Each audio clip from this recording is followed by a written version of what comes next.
Bom dia, pessoal do sexto ano. Vamos começar mais uma aula de educação física. E hoje eu vou estar passando para vocês capacidades físicas, que está no capítulo 1 de vocês, na página 286. E vou fazer um pequeno resumo desse capítulo. E a gente vai falar também sobre os jogos e corridas e saltos no atletismo, tá bom? Me acompanha aí, pode pegar o livro de vocês na página 286, tá? Então vamos lá. Primeiro, eu preciso saber o que são capacidades físicas. Então, capacidade física são atributos físicos treináveis. São qualidades físicas, motoras que a gente possui e que elas podem ser treinadas, elas podem ser melhoradas, ok? Então, quais das capacidades físicas que a gente possui? A gente possui a resistência, a força, a velocidade, a agilidade, o equilíbrio, a flexibilidade, a coordenação motora, certo? E a gente vai falar cada uma delas aqui hoje. Primeiro a gente fala sobre a força. A força é a capacidade física que permite deslocar um objeto, o corpo de um parceiro ou o próprio corpo através de contração dos músculos.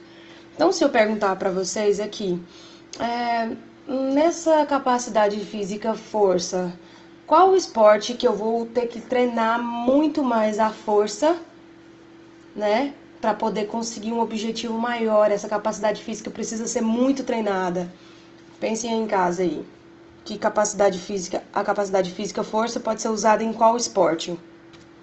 Bom, a velocidade. A velocidade ela é a capacidade física que permite realizar movimentos no menor tempo possível ou reagir rapidamente a um sinal. A velocidade, a gente falou em sala, que a velocidade ela é bastante treinada nos esportes como o atletismo, que é fundamental que tenha velocidade. Bom, a agilidade é a qualidade física que permite mudar a direção do corpo no menor tempo possível, conhecida também como velocidade de troca de direção. Ok, a agilidade ela precisa muito ser trabalhada com a flexibilidade. Por que as duas precisam ser trabalhadas juntas?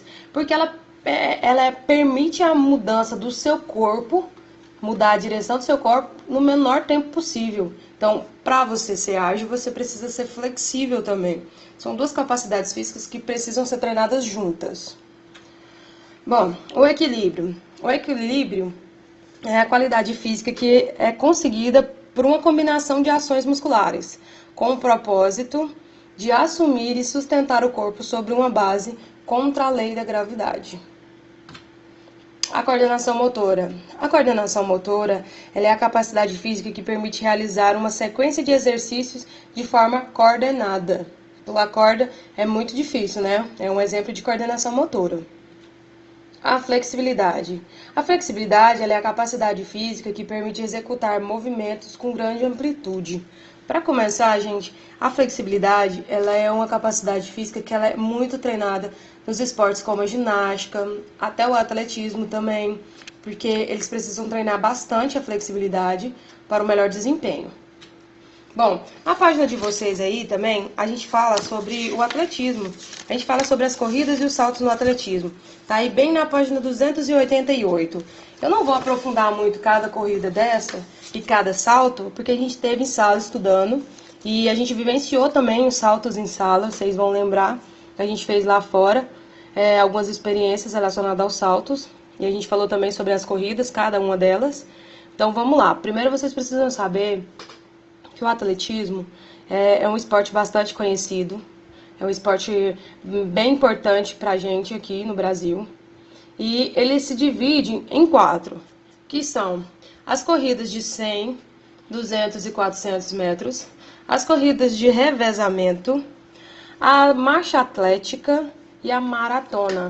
A maratona todo mundo geralmente já deve conhecer, que ela é bem famosa, já quem já assistiu entende direitinho como é a repercussão. Bora lá.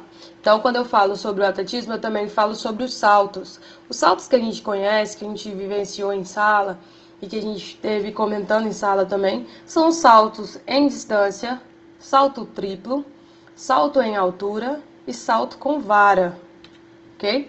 Agora a gente vai entrar no capítulo 2, que fala sobre a origem e a evolução dos jogos. Eu peço que vocês peguem o livro de vocês, quem não pegou, pega, pra estar me acompanhando, tá bom? Conteúdo importante, conteúdo muito interessante. A gente ficou em sala estudando, mas eu queria que vocês relembrassem comigo, ok? Então tá, quando eu falo sobre a origem dos jogos, o que você entende por jogo? E quais os tipos de jogos que vocês conhecem? Vários, né?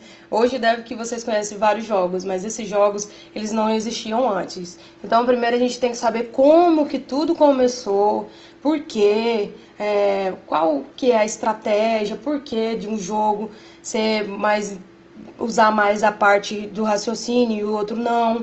Então, vamos lá. Primeiro a gente precisa saber o que é jogo. Você precisa saber que jogo é toda atividade que participa a figura de um jogador ou mais de um participante. E aí, o que acontece? Eu posso jogar sozinho? Posso, mas eu preciso também de um participante ou mais de uma pessoa para jogar. Então, e ele possui regras. Todo jogo possui uma regra. Até aqui tudo bem, né? Tem no livro de vocês aí também, no início aí, ó, na página 303, tá bom? E para começar falando sobre jogos, a gente precisa falar desse jogo maravilhoso que é o xadrez, né? O xadrez, ele é um jogo que ele envolve habilidades físicas e mentais. Ao mesmo tempo que você trabalha o físico e você trabalha o mental.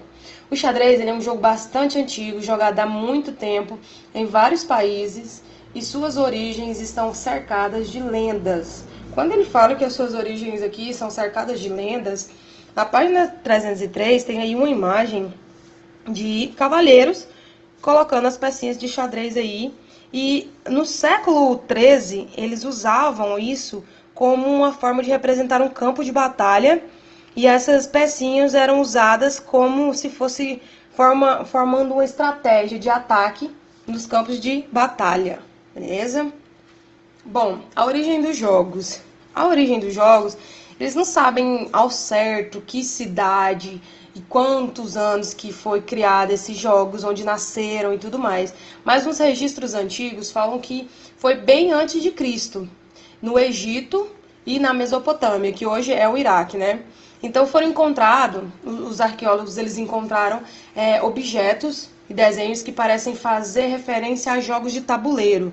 E a partir daí eles foram encontrando mais vestígios em vários lugares do mundo. Tem uns exemplos aí embaixo: Japão, a Pérsia, a África do Norte e a Grécia. Bom, para a gente continuar falando de jogos, a gente precisa saber que os jogos eles têm elementos que são fundamentais, são os principais elementos de um jogo. Por quê? Porque para um jogo eu preciso das ferramentas e eu preciso de regras. Vamos lá. Primeiro vocês precisam saber ferramentas. O que são ferramentas? As ferramentas são as pecinhas de um jogo. Vamos dizer que o dominó não tem as pecinhas do dominó. No xadrez não é o tabuleiro e as outras pecinhas. Num jogo de dado eu preciso do dado, ok? Então essas são as ferramentas. E já as regras são as regras que ou você cria com seu parceiro, ou são regras que já foram criadas, mas que vocês podem modificar, mas que são regras. Então o jogo precisa de ferramentas e regras, ok? E quando eu falo sobre classificação dos jogos, eu classifico jogos em jogos de perícia, jogos de estratégia e jogos de azar. Então a gente fala sobre cada um deles. Esses jogos de perícia, eles são jogos que exigem habilidades físicas e habilidades mentais também, como um jogo de dama, um jogo de cabo de guerra, que ele exige habilidades físicas e habilidades mentais. Já o jogo de estratégia, eu basicamente uso o raciocínio lógico, porque eu preciso movimentar usando uma estratégia e usando meu raciocínio lógico para saber se eu estou fazendo uma jogada boa. Um exemplo, o jogo de xadrez.